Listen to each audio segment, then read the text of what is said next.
you always have, there's always time to write. You can always find time to write. And she's like, I'm not doing anything for the next 30 seconds. Let's get a couple sentences in on this motherfucker right here. Might as well. Yeah, there are a lot of people that will say, well, I want to write, but I don't have time to write. We do a lot of, I do personally, a lot of things like this. This is the smallest horror convention we attend. So, but we're at ones that have like 40,000 people, and we go to little book shows that have 40 people, and everything in between. We do about 30 of these a year, and it seems like they'll come by our table. Please come by our table and buy our books. They have mouths to feed, but they'll come by the table and you ask them, what kind of stuff do you like to read? Oh, I don't have time to read. Well, I want to be a writer, but I don't have time to write. I just like, well, or they try to sell me their book. And I don't mean sell me their book like, this is my book, it's $10, you should buy it. It's, well, I wrote this, and it's 6 pages, and we're going to try to sell it to you. And that happens a lot. And the first thing people say, what do you do to get published? Well, read and write every day. Oh, I don't have time for that. Well, then make time for it. There's got to be somewhere, somehow, that you can find the time. Sleep a half hour or less. You don't have to write for 3 or 4 hours a day. Write half an hour a day. Write 15 minutes a day. When you go to the bathroom, take a notebook with you. So many of my books have been written in the bathroom. It's ridiculous. It shows. Yeah, I know. They're super shitty. No, but people will come up and be like, oh my god, I love this part, or I love this line, and I'm like, I was pooping. Spraying them. So Nelson, Jessica. Do you write when you pee, Nelson, now? No. You need like you'd have a desk, like, attached to the wall. I write like a war correspondent behind enemy lines. Like, I get up at 4 o'clock in the morning, and I grab the laptop and I take it out of my room and I bring it into the living room, and I'm like, people was like, I light candles and put on dark music. I'm like, I got one light on. I've got the thing. I'm like, very quietly, so I don't wake anybody else up with my bullshit. And there's not a lot of hyperbole there. At the retreat, at like 5 in the morning, I hear all this noise, and I don't know what the hell's going on. And I'm like, we have the whole, now it's like the Bates Motel. So we have the whole motel, and I hear this noise, and it's like, because all of our stuff was outside, like, are there raccoons getting in our beer? Damn it, what's going on? I go out there, there's Nelson making coffee, sitting, smoking a cigarette, getting ready to write. But like, everyone else is passed out drunk in their rooms. And he's writing, getting ready to write. And, you can find the time. Yeah, well, I mean, it's people, I want to write something, post online about how they wish they had time to write. And I'm like, that was time you could have spent writing. Yeah, right. Like, you did people writing about how they didn't have time to write. Exactly. Yeah. Or they'll write an entire blog post about, and I'm just like, you gotta be kidding me. I have no sympathy for you. That's a really funny shit. Like, people will have like a blog every day of how they don't have time to write. Like, you just wrote 3,000 words. How you don't have time to write, ass face. Or even if it's like, 500 words. I mean, 500 words every, couple hours adds up. Yeah. I mean, that's a lot. People say you should write like an average of 1,000 words a day. Like, if you space it out throughout the day, it's very doable. Absolutely, yeah. But I mean, luckily for me, I've been able to take on writing full time. But I definitely was working a full-time job for 5.5 years while I was writing most of these novels, and it was all that pretty much. I mean, if you have a passion for something, you take your book into the bathroom while you're waiting in a line, doctor's office, anywhere. Well, yeah. And so, I mean, it helps if you write by hand, which I do, so you don't have to cart around a laptop, but sometimes your phone works for, those notepad things on the phone. And then I would get home and go somewhere for a couple hours, or usually write new stuff on my own, and then edit when my husband's in the room, because that's like a little bit, less concentration. Or if if I'm just too tired to do any of that, there's always something that needs to be typed up. Set up something, computer, watch TV, husband's here, Right, yeah, I mean, it's, It's just using your time effectively, and if you have a passion for something, then you can make the time. Right. Think about athletes. That's the one I draw the parallel to. Okay, the Olympics just happened. For as much as I didn't give a shit, they just happened. But those are people that have a passion. They have this athletic skill, maybe a skill I don't know. God, you can look at me. I'm real athletic, right? They, Track and field, but they man. practice every single day. They all do things that I could never do. First off, I don't have the nerve to strap myself to 2 skinny sticks and go downhill in the snow. I mean, I can't even water ski, let alone ski from a mountain. But that takes practice, and they practice every day, and they're dedicated to it. And no one seems to think twice about that. Even high school football, high school football athletes will have 2-a-days in the summer. It's 95 degrees outside. I know Cincinnati and Pittsburgh are similar. You just have a lot more hills. But similar places, summer is oppressive. 90% humidity, 90 degrees outside, and there's these kids out there playing football. They get up in the morning, they play football, they go home and they pass out, and they go back in the afternoon. But they do it because it's important to them. It might seem torturous, but they enjoy it. And it's the same thing. Basketball players, that's what's going on now. College basketball is about to start the tournaments. Those guys, they practice every day. Of course, they have other folks help them with school. We won't talk about that. Those kind of athletes. And it's not easy. No one said it was going to be easy. Oh, yeah. It sucks sometimes. I mean, there's definitely I know my husband is used to me saying oh, I don't want to write this, and I'll be okay, all right. And then a half hour later, I'm like, oh my god, this is so good, I'm so excited. The inertia sometimes. Yeah. I mean, you just gotta do it, and sometimes it's complete shit, and it's complete shit, but you just have to trust that you got it down and you can fix it. Right. So changes in the publishing industry created a lot of opportunities for new writers to get their work out there, especially with the small press and the distribution channels that the small presses have available to go through, like Amazon and Barnes & Noble. And you have more power, I think, to get stuff out there, which used to be only the large publishers that had that ability to get stuff out there in such a large volume. What other changes do you think are coming in the publishing industry? I think the ebook craze is going to slow down.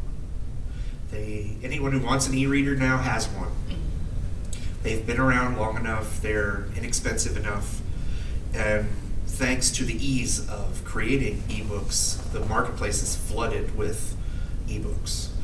So if you're a reader and you're not particular about what you read, you can spend $69 on a Kindle. It doesn't do anything other than show you words. $69, and download free books for a year. Yeah.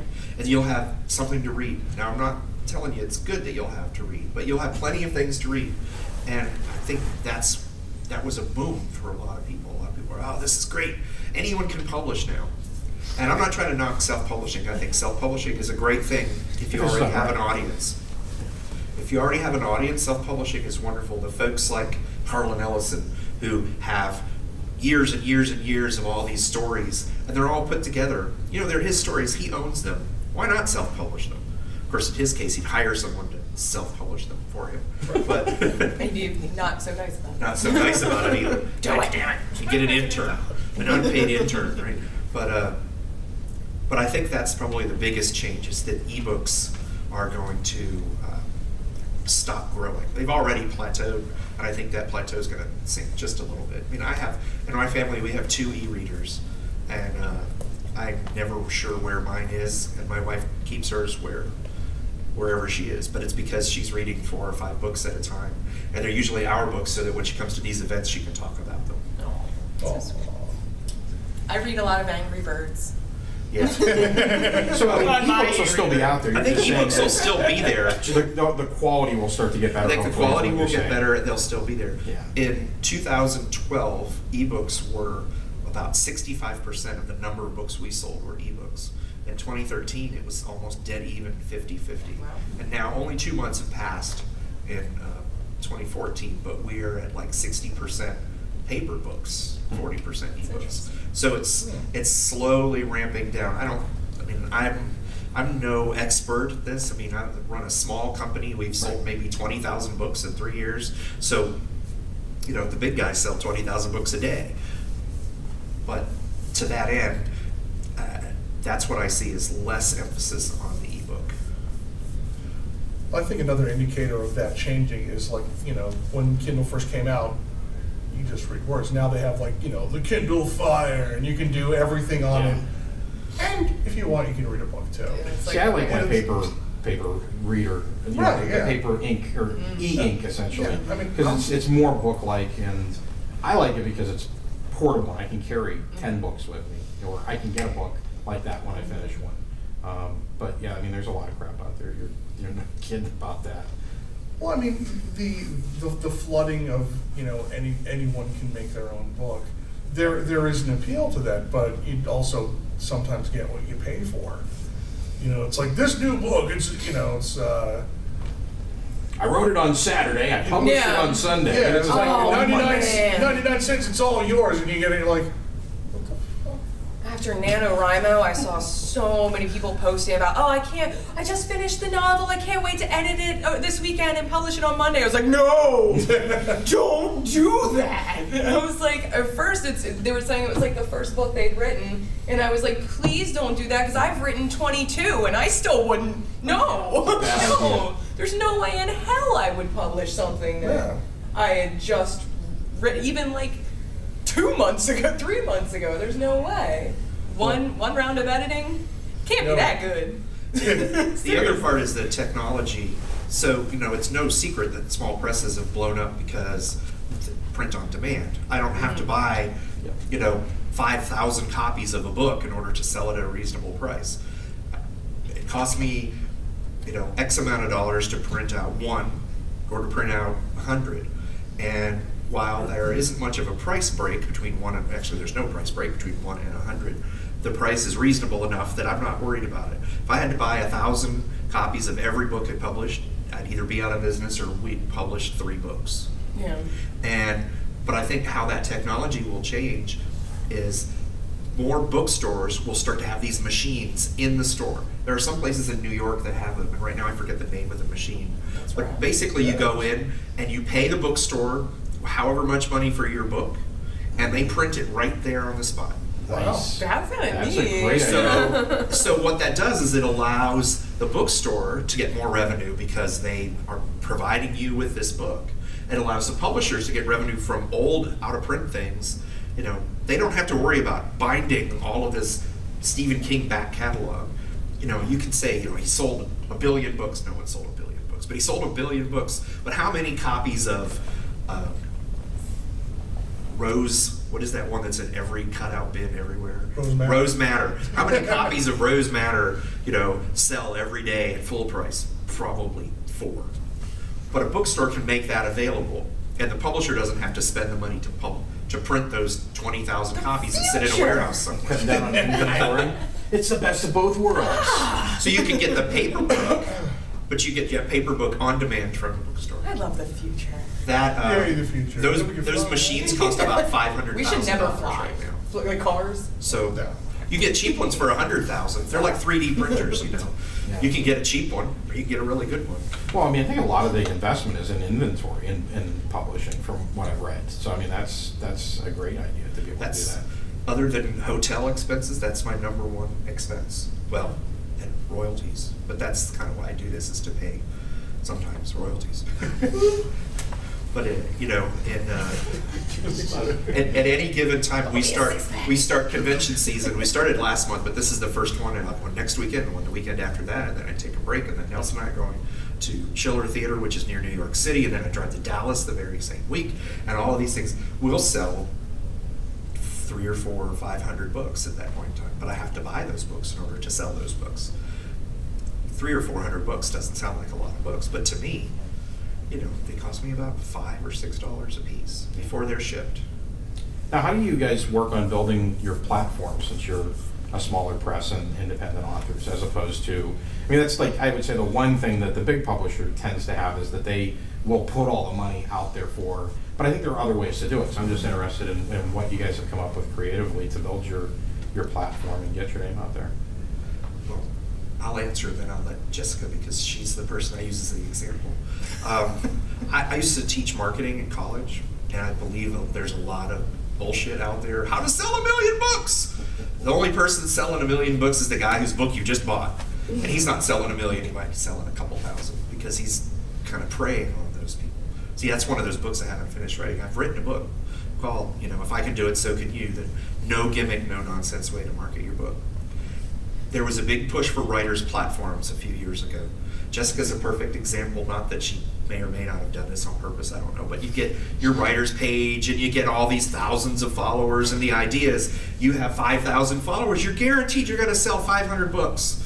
10%. No. No. It's all bullshit. And it's because, don't blame Facebook. Facebook's free. Does it cost any money for you to go on there and ramble on about how much you hate the president, or, you know, the goddamn Walking Dead, why don't they kill? Why isn't Rick dead yet? You know, any of these things that show up on isn't he dead yet? Yeah, exactly. See?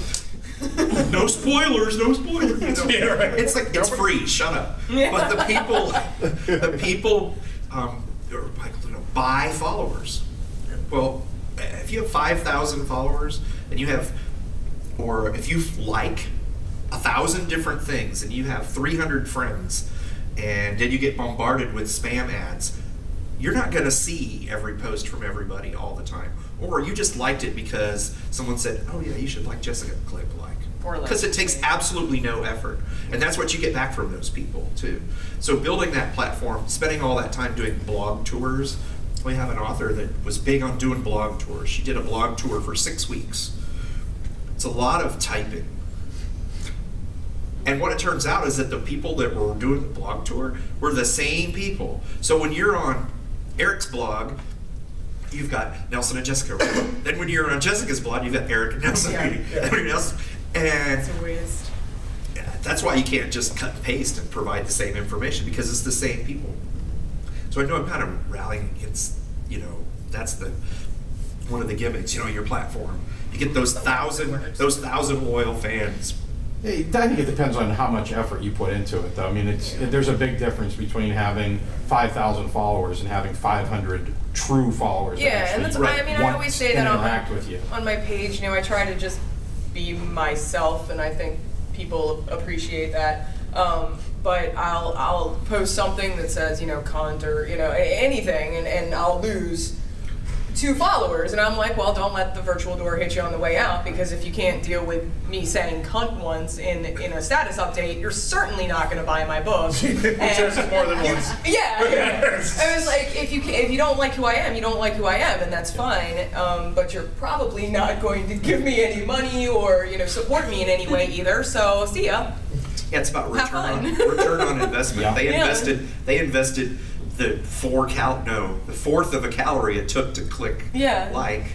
That's what they've invested in you. The more people like that I lose, the closer I get to the people who get me, and that's really all I care about, are the people that support and have fun with me online. Because I mean, what's the point of being a buy my book, or, you know, was it Jay Sherman? Buy my book, yeah. buy my book. Like, I mean, that's just, nobody wants that. People, I think, you know, whenever someone, you know, learns I'm a writer, they're always like, oh, I can say I knew you when. Everyone says that, and I think that's because it's true. I think people do want to, you know, be friends with the people celebrities or people they admire. I mean, my husband's childhood friend is the keyboardist for Miley Cyrus. I mean, you might not like Miley Cyrus, but that is cool as shit. That's a good gig. Like, he's on that Bangers tour, and that's amazing. Like, that's really cool. And I use it as an example because I didn't even know him growing up, and I think that that's awesome that I'm friends with him online. He posts pictures of him with Miley. I'm like, there he is, with Miley, and she has her vagina out. I design. Yeah. Come on, get Yeah, or axe wound. There's a joint in it. And you know, I think it's true. I think people do want to be friends with people they admire, or, you know, people that they consider celebrities. Not that, you know, I consider myself that, but I love interacting with real people and being real, and that's all I want. I mean, online is such a fake place anyway, so. Well, that you mentioned that yesterday. I'm talking about something that happened here yesterday. Yeah. You showed up, and this young lady in the front with the red hair and the green suit goes, "I'm just kind of fangirl crushing right now." I'm like, it's like Okay, clearly someone who pays attention to what Jessica has to say. Yeah. So funny. You're the voice of your generation. Yeah. That's a lot of pressure, isn't it? Yeah. That's a bad voice to have a generation.